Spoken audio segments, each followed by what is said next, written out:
दोस्तों वैसे तो सरकार कई सारी स्कीम लाती रहती है जिससे नागरिकों को फायदा हो। सरकार देश भर के नागरिकों के लिए बहुत सारी योजनाएं चलाती है जिसमें अलग-अलग तरह की जो जानकारी है और अलग-अलग तबकों के लिए अलग-अलग तरह की योजनाएं होती है। कुछ योजनाओं की जानकारी आप तक पहुंचती है और कुछ की नहीं पहुंचती। लोगों को जैसे कि नौकरी करते वक्त अपने रिटायरमेंट की चिंता होती है, इसके लिए भी पहले से ही काफी फंड इकट्ठा करते हैं और इसके लिए अलग-अलग योजनाओं में निवेश भी करते हैं।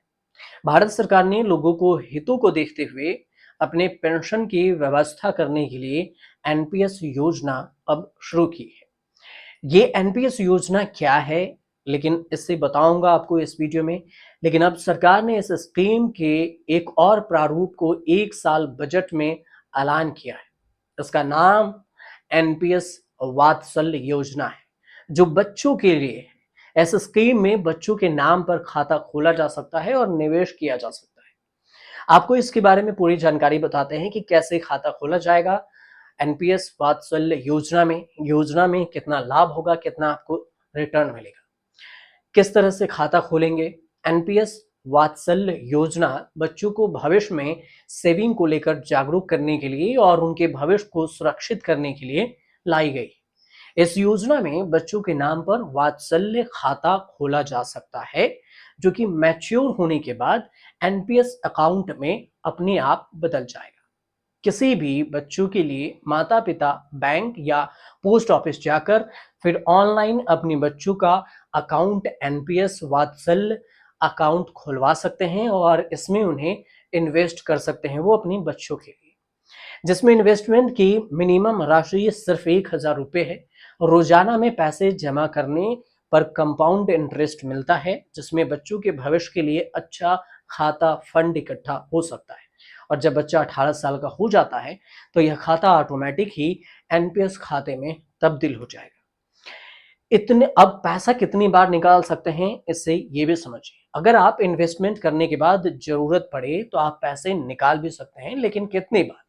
योजना के नियमों के मुताबिक इसमें 3 साल तक लॉक इन पीरियड होता है, मतलब 3 साल तक आप पैसा नहीं निकाल सकते। इसके बाद आप पढ़ाई के लिए या फिर किसी बीमारी के लिए, इलाज के लिए या किसी विकलांगता दिव्यांगता के सिचुएशन में 25% तक जो जमा राशि है वो निकाल सकते हैं, लेकिन आप सिर्फ 3 बार ही पैसे निकाल सकते हैं।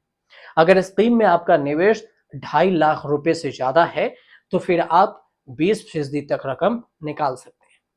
एनपीएस वात्सल योजना में आपको सालाना एवरेज 14% की रिटर्न मिलता है और इसमें अगर आप 3 साल के बच्चों के लिए हर महीने अगर 10,000 रुपये जमा करते हैं 15 साल तक तो 14% के हिसाब से निवेश करते हैं तो 15 सालों में करीब करीब 60,57,हजार रुपये तक का फंड इकट्ठा हो जाएगा। लेकिन अब सवाल ही उठा कि कहां पर अप्लाई करें। तो आपको सीधे बताते हैं कि आप वेबसाइट पर जाके कि कैसे अप्लाई करेंगे। लेकिन उससे पहले आपको बता दें कि अगर आपको जानकारी सही लगे तो चैनल को सब्सक्राइब कर लीजिएगा, शेयर कर दीजिएगा, साथ ही ये जानकारी जहां तक पहुंच सके ताकि बच्चों के लिए कुछ सेविंग हो और इसका लाभ लोग उठा सकें, इतना जरूर कीजिएगा। चलिए सीधा वेबसाइट पर आपको ले चलते हैं कि कैसे अप्लाई करेंगे ऑनलाइन मोड में। दोस्तों हम आ गए हैं, ये आपका वेबसाइट है और इस पर हम आ गए हैं। इस वेबसाइट का अगर नाम देखेंगे तो आपको यहाँ पर दिखेगा nps के fintech.com है। आप इस वेबसाइट पर जा सकते हैं और इस वेबसाइट पे जैसे ही क्लिक करेंगे आपको तो ऐसा कुछ जो है आपको लोकेशन में दिखेगा और आपको स्क्रीन पर दिख जाएगा। सबसे पहले सवाल ये था कि आप इस पे कैसे करेंगे। अब देखिए यहाँ पर आपको राइट साइड में एक दिखेगा कि ज्वाइन एनपीएस, आप इस पे सीधे क्लिक करें और जैसे ही आप क्लिक करेंगे तो आपको ऐसा कुछ जो है वो आपको दिखेगा स्क्रीन पर। इसमें दो चीजें हैं, देखिए आपको एनपीएस में लेकर जो अभी न्यू पेंशन स्कीम आई थी उसमें कहा गया था कि इंडिविजुअल सब्सक्राइबर हैं उसके लिए आप अगर हैं तो इस पर कर सकते हैं। इसमें पैन कार्ड वगैरह आप डाल सकते हैं, मोबाइल नंबर, और फिर रजिस्टर्ड कर सकते हैं। यही माइनर्स के लिए जो अभी बच्चों के लिए एनपीएस लाया गया है उस पर अगर करना है आपको तो इससे टिक हटाकर आप इस पर रजिस्ट्रेशन कीजिए और यहाँ पर जैसे ही क्लिक करेंगे आप ऐसे तो आपको यहाँ पर देखिए माइनर का नाम आएगा, बच्चों का नेम लिखिए, उसका डेट ऑफ बर्थ लिखिए, फिर मेल है या फिर फीमेल है। या फिर ट्रांसजेंडर हैं उनके नाम से लिखिए। गार्जियंस का डिटेल्स होगा, गार्जियंस में आप माता-पिता या जो भी परिवार में आपके अभिभावक हैं उनका नाम लिखिए, उनका रिलेशन क्या है, फादर-मदर हैं या फिर लीगल गार्जियन होना चाहिए। लीगल गार्जियन का मतलब होता है कि जो बच्चे को आप जब इसमें जब आप अप्लाई करेंगे बच्चे में तो आपको कुछ वेरिफिकेशन के लिए माँगेगा कि आप लीगल पेरेंट्स हैं या नहीं, जिसमें दादा-दादी भी आते हैं और इन सब को आप ये लीगल गार्जियन के रूप में भर सकते हैं। उनका डिटेल्स में पैन कार्ड नंबर होगा, मोबाइल नंबर होगा और नीचे देख रहे हैं ईमेल आईडी देना ज़रूरी होगा, डेट ऑफ बर्थ भी। इसके बाद आपको रेसिडेंस इंडिया आपको बताना पड़ेगा कि आप इंडिया के ही निवासी हैं, इस पर टिक लगाना होगा, फिर आपको टर्म को एक्सेप्ट करना होगा, पॉलिसी को। फिर आप यहाँ पर जैसे ही क्लिक करेंगे क्रिएट अकाउंट पे, तो आपको ये आपका रजिस्ट्रेशन हो जाएगा। लेकिन यहाँ पर रजिस्ट्रेशन के बाद कुछ जो जानकारी आपको भरनी होंगी, उसके लिए जब आपको ये रजिस्ट्रेशन अकाउंट नंबर मिलेगा, फिर आप यहाँ पर क्लिक करेंगे जो रजिस्ट्रेशन के लिए देखिए।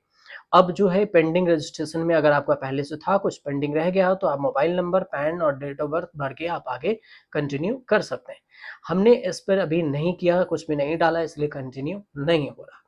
ये कुछ ऐसा प्रारूप मैंने आपको बताया था और इसी पर जो है आपको कोई अलग-अलग जैसे एनबीएस में देखिए एनबीएस का मैंने एक और जो वेबसाइट है आप अ, enps.nsdl.com है, इस पर भी आप जाकर फॉर्म भर सकते हैं। आप इसको दिखेगा यहाँ पर आपको पहले ही जो ऊपर में पैराग्राफ है उसमें आप क्लिक करेंगे, इसके सबटाइटल में जाएँगे तो देखिए आपको एनपीएस, कंट्रीब्यूशन ऑफ एनपीएस और नीचे है आपको एनपीएस वात्सल्य माइनर रजिस्ट्रेशन। इस पे जैसे ही क्लिक करेंगे तो आपको इतने सारे डिटेल्स खुलकर आ जाएगी और इस तरह आप यहाँ पर रजिस्टर्ड नाउ कीजिए और अगर पहले से रजिस्टर्ड है तो कंटिन्यू कीजिए। कुछ डिटेल्स आधार कार्ड वगैरह आपको आईडी वगैरह और अकाउंट नंबर डालने होंगे और फिर जाके आप कर सकते हैं।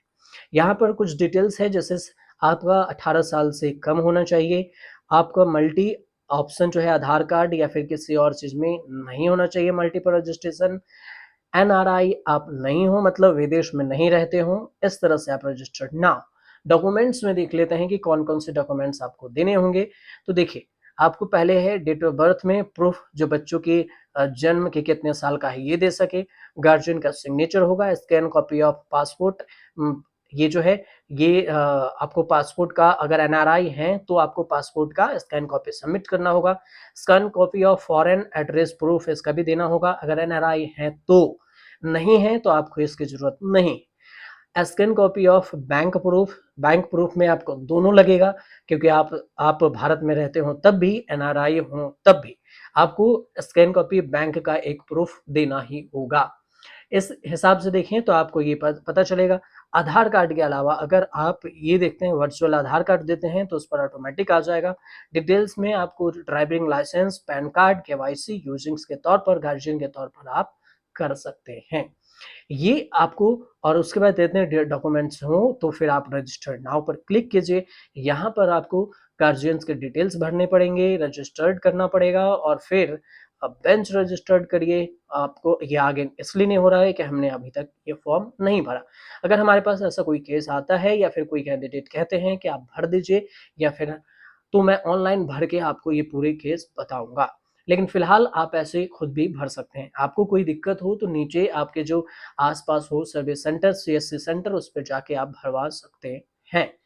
कुल मिलाकर ये थी आपका एनपीएस वात्सल्य योजना जो बच्चों के लिए शुरू की गई है सरकार, उसकी जानकारी। आपको ये जानकारी कैसी लगी हमें कमेंट कर ज़रूर बताइएगा और अच्छी लगी हो तो शेयर ज़रूर कर लीजिएगा।